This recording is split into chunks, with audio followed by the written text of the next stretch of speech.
ओम शांति। आदरणीय बड़ी दादी जी, जो कि 38 वर्ष तक इस ब्रह्मा कुमारी संस्थान की मुख्य प्रशासिका रही, उनमें जो कुछ हमने देखा वो आँखों देखा वृत्तांत हम यहाँ पर अपने अनुभव के रूप में आपके सामने वर्णन करने जा रहे हैं।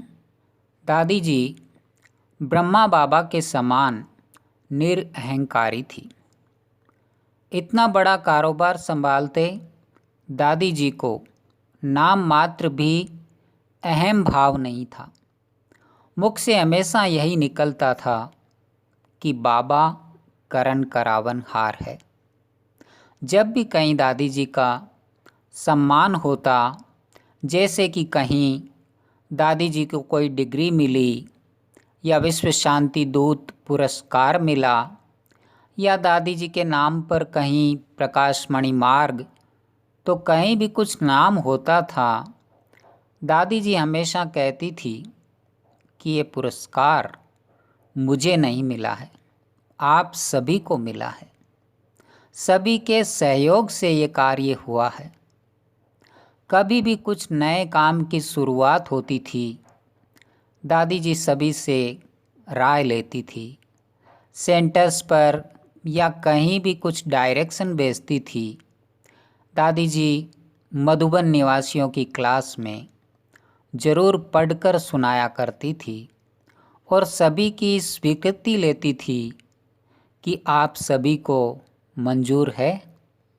क्यों भाई पांडवों, ऐसा करें? क्यों शक्तियों, आप सभी की क्या राय है?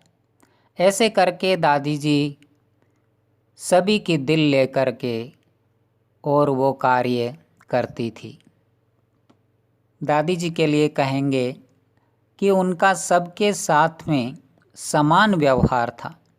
चाहे कोई कितना भी बड़ा व छोटा हो, नया हो व पुराना हो, घर वालों से तो क्या, लेकिन उनके लिए कोई भी अपना पराया नहीं था। मज़दूरों व झाड़ू पोछा करने वाली माइयों से भी उनका उतना ही प्यार का व्यवहार था। वो भी अपनेपन का अनुभव करते थे। जब दादी जी ठंडी के दिनों में उन सभी को कंबल देती व खर्ची देती थी, उन सबको भी हालचाल पूछती थी, वह ईश्वरीय ज्ञान की कुछ बातें बताती, बाबा के घर का महत्व बताती थी। उन सब से भी दादी जी का इतना ही अपनापन था जितना अपने घर में रहने वाले भाई बहनों से। छोटे बच्चों के साथ भी दादी जी इतना ही प्यार करती थी, यहाँ तक कि उनको गोद में उठाकर प्यार करती थी, अपनेपन की वासना देती थी, उनसे भी बच्चों जैसी बातें करती थी। और बीमारों से मिलने तो खास दादी जी हॉस्पिटल जाती थी। वह उन सभी के हालचाल पूछती, कईयों को फल व टोली भी खिलाती। आगे की विशेषता का हम वर्णन करते हैं कि दादी जी शांति की मूर्ति, अव्यक्त फरिश्ता थी। दादी जी को साइलेंस में रहना बहुत अच्छा लगता था। एक बार की बात है, जब हम हिस्ट्री हॉल के पास में कुछ काम से खड़े थे कि आदरणीय दादी जी अपने कमरे से आ रही थी। उन्होंने हमको देखा और पास में बुलाया। मैंने साइलेंस का बेज लगा रखा था। जनवरी का मास चल रहा था। दादी जी ने देखा और कहा, बहुत अच्छा है, बेज लगाकर रखना बहुत अच्छा है, इससे दूसरों को भी प्रेरणा मिलती है। दादी जी ने खड़े होकर दृष्टि दी। जब कोई भी भट्टियों के प्रोग्राम होते थे, दादी जी बहुत पावरफुल अव्यक्त स्थिति का अनुभव कराती थी। दादी जी की अव्यक्त स्थिति को देख वातावरण में बहुत ही गहरा सन्नाटा छा जाता था। तो ऐसी थी हमारी दादी। हमेशा मुख से बाबा बाबा कहती थी। मैंपन से मुक्त थी दादी जी। जब भी दादी जी मुरली सुनाती थी, अनेक बार बाबा बाबा शब्द उनके मुख से गूंजता रहता था। हर रोज़ बाबा के कमरे में जाकर जब भी आती, दादी जी कुछ न कुछ बाबा के इशारे सभी को सुनाती थी कि आज जब बाबा के कमरे में गई तो बाबा ने फलानी सेवा का डायरेक्शन दिया। कोई न कोई प्रेरणादायी बात बाबा से कैच करके दादी जी जरूर सुनाती थी। मुरली सुनाते कोई भी बात होती, दादी जी पीछे बाबा के चित्र को देखकर कहती थी, बाबा आप बैठे हो, हमें किस बात की चिंता, हम तो बाबा के इंस्ट्रूमेंट हैं। दादी जी कभी अपने लिए भी मैं शब्द का प्रयोग नहीं करती थी। हमेशा कहती, दादी की शुभ राय है, दादी का ऐसा विचार है, फिर सभी से राय लेती थी। यज्ञ की हर वस्तु से दादी जी को बहुत ही अपनापन था। दादी जी समय प्रति समय हर डिपार्टमेंट का चक्र लगाती थी और जहाँ भी कुछ साफ सफाई की अथवा किसी भी प्रकार की चीज़ें खराब न हो, इसके लिए दादी जी कहती थी, सभी मकान के बिस्तर कंबल सभी धूप में डालो, अथवा जो भी खाने पीने की चीज़ें हो सभी को धूप लगवाती। जहाँ भी कुछ कमी होती अथवा किसी को कुछ सेलिब्रेशन सुविधा चाहिए तो दादी जी को बता सकते हैं, ऐसा दादी हमेशा कहा करती थी। हर बात का दादी बराबर ध्यान देती थी, चक्र लगाकर देखती थी कि कहीं कुछ कमी तो नहीं है, सफ़ेदी वगैरह हुई या नहीं, कोई भी प्रकार से यज्ञ की वस्तुओं का नुकसान न हो। एक बार की बात है, दादी जी चक्र लगा रही थी तो कहीं छोटे से कोने में एक जाला लगा हुआ था। दादी जी का ध्यान तुरंत उधर गया और दादी जी ने ध्यान खिंचवाया कि देखो इधर जाला लगा हुआ है। तो ऐसे दादी जी बहुत ही एक दृष्टि से सब कुछ देख लेती थी। बाबा के बताए नियमों का हमेशा सम्मान करती थी। हमारे जो भी नियम मर्यादाएं अथवा सवेरे से शाम की दिनचर्या बनी हुई है, दादी जी तो बराबर फॉलो करती ही थी, पर साथ साथ सभी को याद दिलाती थी। कभी कभी तो क्लास में हाथ भी उठवाती थी कि आज किसने अमृत वेले का योग मिस किया, वह मुरली क्लास में कौन नहीं आए। यहाँ तक कि कभी कभी दादी जी कमरों का चक्कर लगाने भी किसी भाई को भेज दिया करती थी। दादी जी स्वयं अमृत वेले योग के बाद सभी को लाइन में दृष्टि देती थी।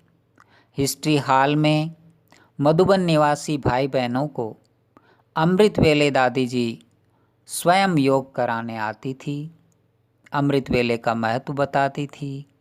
कहती थी, सवेरे सवेरे बाबा वरदानों से भरपूर करता है, शक्ति भरता है, इसलिए कोई भी अमृत वेले बाबा से वरदान लेना न भूले, मिस नहीं करें। आगे की विशेषता दादी जी की कि दादी जी एक नामी और इकानामी की अवतार थी। दादी जी कहती थी, एक शिव बाबा के साथ कनेक्शन रखो अथवा एक बाप से सर्व संबंधों का अनुभव करो, कोई भी मित्र संबंधी याद ना आए। यहाँ तक कि दादी जी बताती थी कि हर वर्ष कोई भी अपने लौकिक घर न जाए, 3 साल में एक बार चक्र लगाने जाए, वह भी सेवा अर्थ, मोहावृत्ति से नहीं। करीब 15 वर्ष पहले की बात होगी, किसी भाई के पास दादी जी ने मोबाइल फ़ोन देखा, 15 वर्ष से ज़्यादा ही हुए होंगे। तो कहा, भाई इसकी क्या ज़रूरत है, किसको पूछ कर लाए। बचत का दादी जी को विशेष ख्याल रहता था। लाइट पानी की बचत का बरोबर डायरेक्शन देती थी। जब कभी बरसात नहीं होती, पानी की कमी होती, तो दादी जी सभी को सूचना देती थी कि कम से कम पानी से स्नान करो। आधा बाल्टी पानी एक व्यक्ति के लिए काफ़ी है। लाइट पानी का कितना खर्च होता है वो भी दादी जी सबको सुनाकर ध्यान खिंचवाती थी। एक बार तो दादी जी ने मधुबन के क्लास में ही जिनके पास दोपहिए वाहन है सभी की चाबियां जमा की। दादी जी कहती थी कि कोई भी कभी भी गाड़ी में अकेले न जाए। कोई भी जाने वाले खड़े हों तो उनको साथ लेकर जाओ ताकि गाड़ियों के तेल का खर्च कम हो। एक बार की बात है, दादी जी को पार्टी वालों से मिलना था। दादी जी के डिब्बे में हम टोली भरकर छोड़कर आए थे। उस दिन टोली के पीस थोड़े साइज में बड़े थे। दादी जी को कुछ विदेश से आए मेहमानों को टोली खिलानी थी। जैसे ही मेहमान मिलकर गए, दादी जी ने हमें बुलाया। सिक्योरिटी के भाई हमको बुलाने आए। कहा दादी जी आपको बुला रहे हैं। तो हमको खुशी हुई कि इससे बड़ी बात क्या हो सकती है, दादी जी बुला रही है। हम दादी जी के पास गए तो दादी जी ने कहा, सत्यनारायण भाई, आज जो टोली के पीस थे थोड़े बड़े थे, थोड़ा छोटा होना चाहिए। हमको बहुत अच्छा भी लगा और मन में यह भी सोचा कि दादी जी का हर बात पर कितना ध्यान होता है। अब जब भी टोली के पीस बनाते हैं तो हमारे सामने दादी जी की वो बात और दादी जी की छवि सामने आ जाती है। बहुत ही रमणीक और विशाल दिल थी बड़ी दादी। दादी जी मुरली सुनाते सुनाते क्लास में ही कई बार अचानक प्रोग्राम बना देती थी। सभी से कहती, भाई दादी के दिल में एक ख्याल आया है, कहो तो बताऊं। सभी कहते, दादी जी बताओ। दादी कहती, आज सभी पीस पार्क पिकनिक करने चलेंगे। कहती, भाई सभी को मंजूर है? सभी कहते, हाँ जी। फिर कोई निमित्त बहन आकर दादी जी को कहती, दादी आज तो सभी गाड़ियां व्यस्त है, इतने लोगों के लिए गाड़ी की व्यवस्था नहीं हो सकती। दादी जी कहती, कोई बात नहीं, ट्रांसपोर्ट वाले अपने आप करेंगे। इतने में पीछे पीछे ट्रांसपोर्ट के भाई आते और कहते, जी दादी, व्यवस्था हो जाएगी। दादी जी ने कहा और वो काम जैसे कि हुआ ही पड़ा है। दादी जी का इशारा मात्र काफ़ी। कभी कभी तो दादी जी कहती, आज बहुत अच्छी बरसात हो रही है, ठंडी भी हो रही है, तो सभी भाई बहनों को क्लास के बाद गरम गरम हलवा खिलाओ। दादी जी का कहना और बनाने वाले उसी वक्त जाते हलवा बनाने। जैसे ही क्लास पूरा होता था, सभी के लिए गर्म गर्म हलवा तैयार होता था। कई बार जिनके पास ठंडी के कपड़े अथवा छाता चप्पल आदि नहीं होता था, तो दादी जी ज़रूरत के अनुसार उनको वो भी दिलवाती थी। विदेशियों की सीज़न में जब दादी जी पिकनिक कराने ले जाती थी तो सारा मेनू क्लास में पढ़कर सुनाती थी। आइसक्रीम भी है तो गुलाब जामुन भी है, पुलाव भी है तो पकौड़ा भी है, बहुत सारे आइटम होते थे। कभी ज़ोर से बारिश होने पर दादी जी कहती, भाई चलो झरना देखने चलेंगे। एक बार नई मज़दा गाड़ी आई थी, पांडव भवन की बात है, तो दादी जी उसी में बैठकर झरना देखने गए और हम सभी भी साथ में गए। बहुत मज़ा आया। दादी जी सदा हल्की रहती थी, सदा उमंग उत्साह से भरपूर रहती थी। कभी भी कितनी भी बड़ी बड़ी बातें व परिस्थिति के पेपर आए, लेकिन दादी जी का उमंग उत्साह कभी भी कम नहीं देखा। हर दिन कोई ना कोई अचानक की बात सुनने को मिलती थी। इतने बड़े यज्ञ में कोई ना कोई ऐसी बात जरूर सुनने को मिलती। सुनने वालों को आश्चर्य भी हो जाता, लेकिन दादी जी का एक ही जवाब होता था, भाई चिंता किस बात की, बाबा का यज्ञ है, बाबा बैठा है, बाबा करन करावनहार है। बाबा कहते यज्ञ में विघ्न तो पड़ेंगे, पर जिसका साथी है भगवान, उसको क्या रोकेगा आंधी और तूफान। ऐसा कहकर दादी जी सभी को हल्का कर देती थी और बात को भी हल्का कर उड़ा देती, जैसे कि कोई बात नहीं।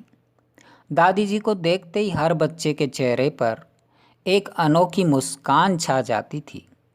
दादी जी सभी के सामने एक आईना थी। आगे मैं कहूँगा कि दादी जी का हर एक्शन निराला था।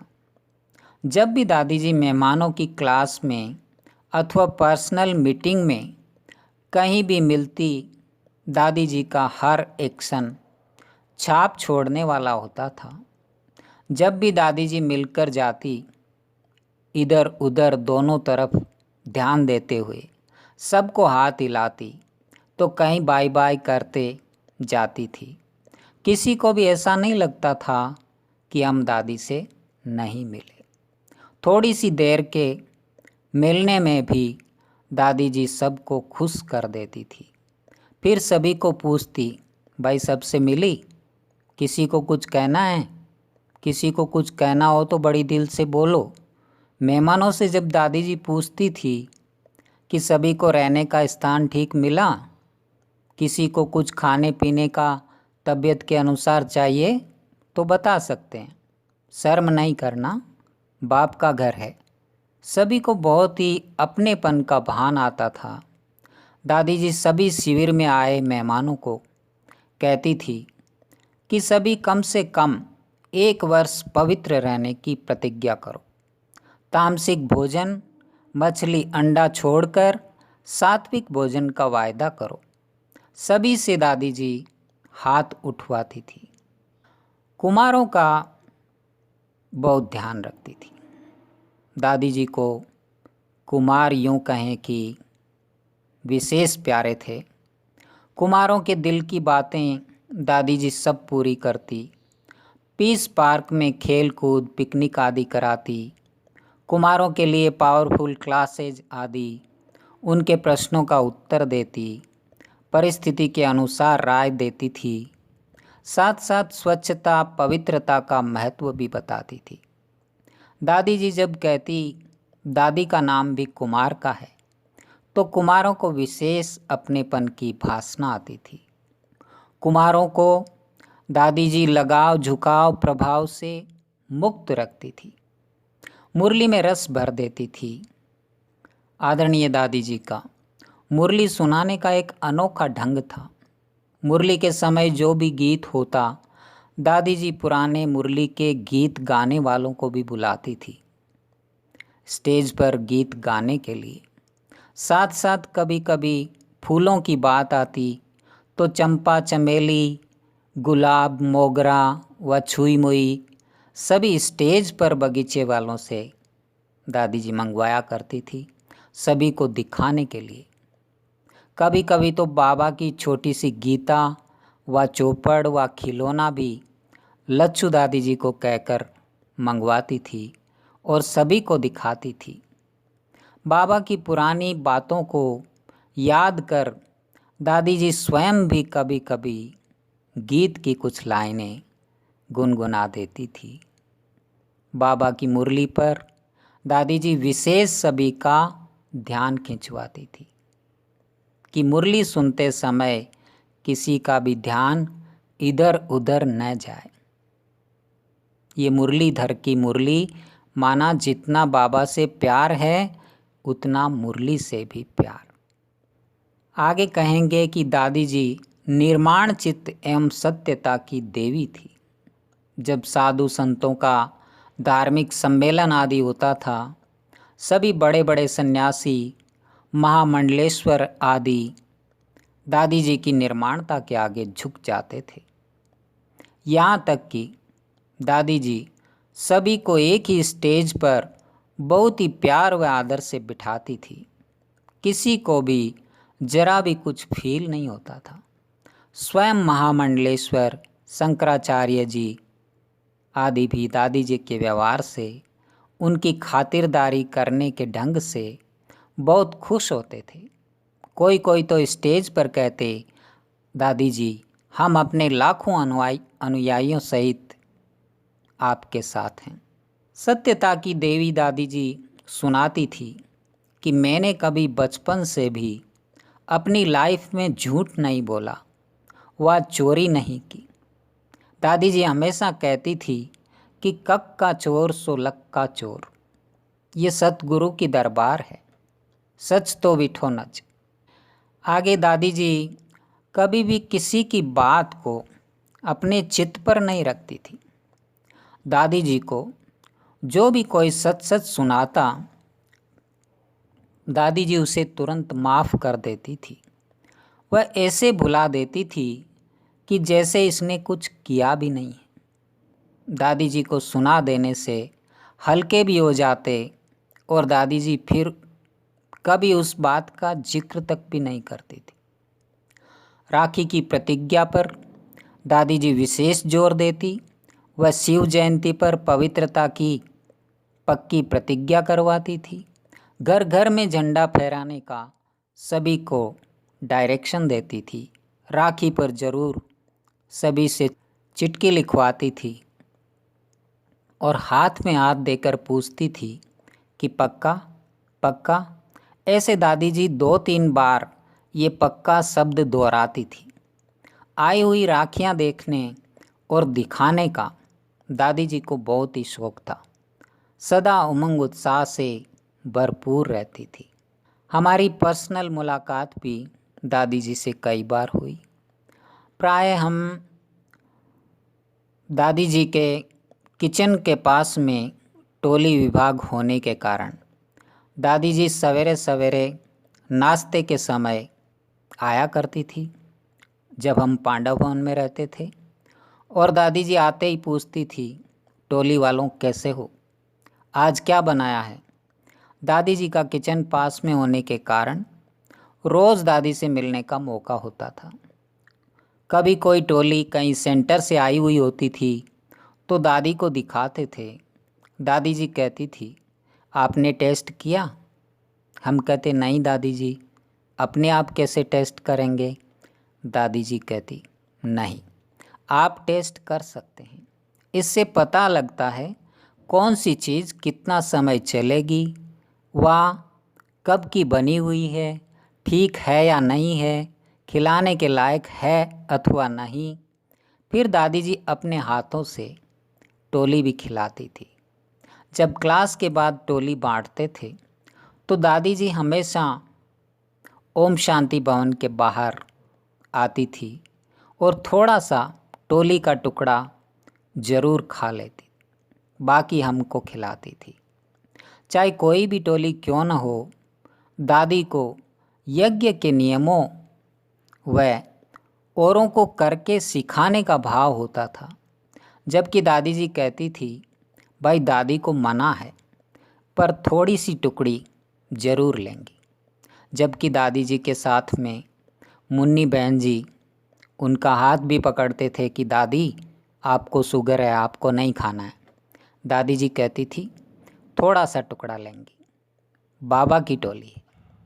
तो इतना उनको अपनापन था हर यज्ञ की नियम अथवा चीज़ों से। शुद्ध आत्मिक प्यार की देवी थी दादी जी। एक बार की बात है, हम अपने लौकिक घर के लिए जाने वाले थे। दादी जी के पास छुट्टी लेने गए थे। ईसु दादी जी की ऑफिस में दादी जी बैठी हुई थी। दादी जी ने पूछा, पैसा लिया? मैंने कहा, दादी जी पैसों की ज़रूरत नहीं है, टिकट यज्ञ से मिल गया है, पैसे नहीं चाहिए, क्योंकि रात को बैठेंगे दूसरे दिन दोपहर तक पहुंच जाएंगे। तो ज़्यादा पैसों की आवश्यकता नहीं है। दादी जी ने कहा, नहीं, कुछ यज्ञ का अपने पास में रखो। दादी जी ने 500 रुपया मेरे हाथ में ज़बरदस्ती थमा दिया। मुझे बहुत ही प्यार उमड़ आया। लगा कि कैसी है ये अलौकिक अद्भुत दादी, कौन इतना शुद्ध आत्मिक प्यार दे सकता है। दादी जी के अव्यक्त होने के 1 महीने पहले भी हम सभी लौकिक परिवार वाले सभी अलौकिक होने के कारण एक साथ दादी जी कॉटेज में दादी जी से मिलने गए थे। दादी जी की आंखें लगभग उन दिनों कम ही खुली होती थी, अधिकतर बंद होती थी। व्हीलचेयर पर ऑक्सीजन पर होते थे। दादी जी से मिलने गए तो मुन्नी दीदी ने कहा, दादी जी, ये दुर्गा प्रसाद बाई का परिवार आपसे मिलने आए हैं और ये कलकत्ता जा रहा है। बस इतना कहा कि दादी जी ने आंखें खोली और 1 मिनट तक दृष्टि दी। मुन्नी बहन जी ने दादी जी से पूछा, दादी इन सब को बेज लगाएं? दादी जी ने हाँ किया। सभी को दादी जी की अनुमति से उस वक्त गोल्डन बेज लगाया गया। वही था दादी जी से लास्ट का नज़दीक से मिलने का अवसर। लौकिक बहन के समर्पण समारोह के समय विशेष पर्सनल मुलाकात। इसके पहले लौकिक बहन, जो कि जयपुर रेनवाल सेंटर पर रहती है, उनका समर्पण समारोह था, तो सभी रिलेशन वालों को भी दादी जी कॉटेज में बुलाया था। दादी जी ने हम सभी को एक एक करके अपने पास बुलाया, सभी के सिर पर हाथ रखा और हाथ मिलाकर सभी को सोने की अंगूठी पहनाई। साथ साथ दादी जी सभी को पूछती थी कि क्या करते हो, कितना कमाते हो, तथा डायरेक्शन देती थी कि आप सभी कुमार हो, सबको ऐसे ऐसे 4 हिस्से करने हैं। पहला अपने घर के लिए, दूसरा बाबा की भंडारी के लिए, तीसरा सर्विस के लिए व चौथा आय वेले के लिए बैंक में।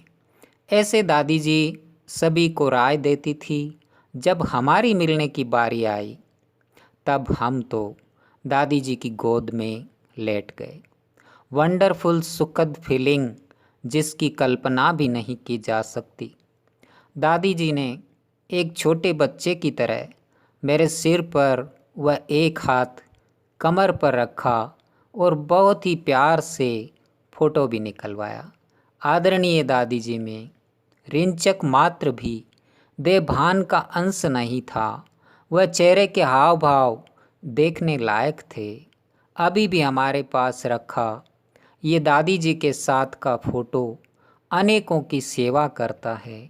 वह अनेकों की पुरानी स्मृतियों को ताज़ा कर देता है, क्योंकि अनेक पुराने भाई बहनें जिन्होंने दादी जी से नज़दीक से पालना ली है, तो उनकी स्मृतियों को फिर से जागृत कर देता है। डिपार्टमेंट का चक्र लगाने दादी जी समय प्रति समय आती रहती थी। जब दादी जी आए थे ज्ञान सरोवर के टोली विभाग में चक्र लगाने, तो साथ में मुन्नी दीदी व अन्य सीनियर भाई बहनें भी होते थे। बहुत सारे फ़ोटो भी दादी जी के साथ निकाले जाते थे। यहाँ तक कि जब भी दादी जी आती थी तो फोटोग्राफर भाई भी उनके साथ में होते ही थे। जब दादी जी ने डिपार्टमेंट देखा तो दादी जी ने कहा, बहुत साफ सफाई स्वच्छता से रखा है। जब दादी जी यहाँ से जाने लगी तो कहने लगी, सत्यनारायण एक बात सुनाऊं? मैंने कहा, जी दादी जी। दादी ने कहा, सुनाने लगी कि जैसे ही मैं यहाँ आई तो मैंने देखा कि जैसे काउंटर के सामने ब्रह्मा बाबा अपनी हजारों बाहें फैलाए खड़ा है। कहने लगी, मैंने ये सामने लगा हुआ फ़ोटो पहले नहीं देखा था, ये तो मैं अब देख रही हूँ। मैं तो अपना अनुभव सुना रही हूँ। सबको सुनकर बहुत ही अच्छा लगा। उनका हर कर्म प्रेरणादायी था। अंत में यही कहूँगा कि उस महान विभूति में कौन सी कला नहीं थी। हर कला से संपन्न वो तो धरती पर एक अलौकिक संपूर्ण फरिश्ता थी, जिसे हम ब्राह्मण तो क्या पर सारा संसार कभी भुला नहीं पाएगा। ब्रह्मा बाबा को भले ही हमने साकार में नहीं देखा, परंतु जिसने भी प्यारी दादी को देखा, साक्षात ब्रह्मा बाप समान देखा। ऐसी महान हस्ती को उनकी 13वीं पुण्यतिथि पर हम श्रद्धा सुमन अर्पित करते हुए अपने को बहुत ही भाग्यशाली अनुभव करते हैं। दादी जी के लिए अंत में 2 पंक्तियाँ एक कविता के रूप में सुनाता हूँ। छोटे बड़े सबका करती सम्मान और सत्कार, छोटे बड़े सबका करती सम्मान और सत्कार, सिर के ऊपर हाथ रख देती थी प्यार अपार। भुला नहीं सकता दादी को ये ब्राह्मण परिवार, निर्मल निश्चल शीतल पावन दादी जी का प्यार, निर्मल निश्चल शीतल पावन दादी जी का प्यार।